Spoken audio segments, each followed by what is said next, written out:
में डाल दिया जिधर बच्चा सोया था। अरे माँ ये क्या किया? अरे बेटा बूढ़े हाथ में लड़कर आ गया, तू गीले में सो जा। अब सोचा गीले ठंडी लग रही, थोड़ी देर के बाद बिस्तर गर्म हुए शरीर की गर्मी से, फिर माँ ने कहा बेटा पानी दे दे। अरे माँ पहली बार तो ठीक किया, दूसरी अरे माँ पानी दिया, एक घूंट पी के फिर डाल दिया।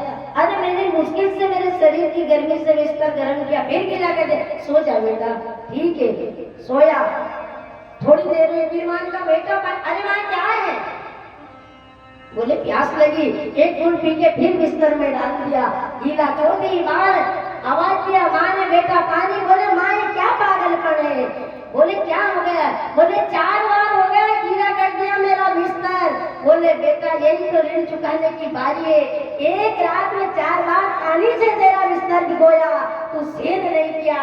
अरे तू कम से कम 5 साल तक तेरी बाथरूम से, तेरी गंदगी से मेरे बिस्तर को गीला करता, और उसमें भी मैं आनंद समझ के और सोती रहती, पर कभी तुझे डांटा नहीं मेरे, कभी तुझे डांटा नहीं। तेरी गंदगी में मैं सो के प्रसन्न होती कि मेरे लाल की गंदगी है, और तू पानी गीले पानी में सोने से पिछवा गया 4 बार।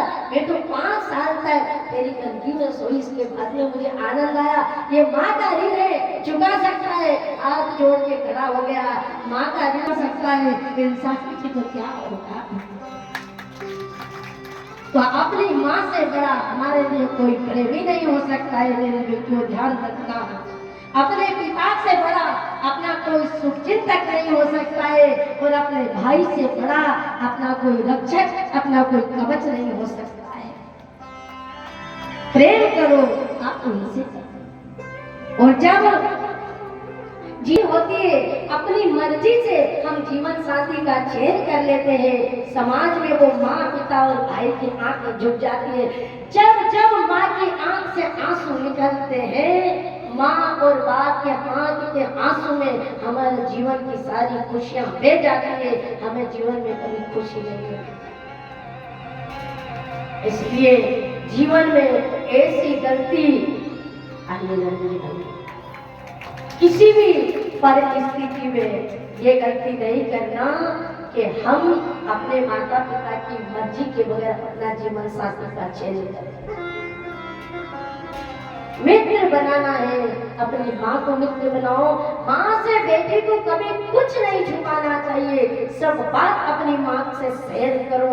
माँ तुम्हें डांटेगी तो उसमें भी बेहद आपका हित छुपा है। माँ के डांट में भी आपका हित है, माँ का प्रेम में भी आपका हित है, और माँ की मार में भी आपका हित है।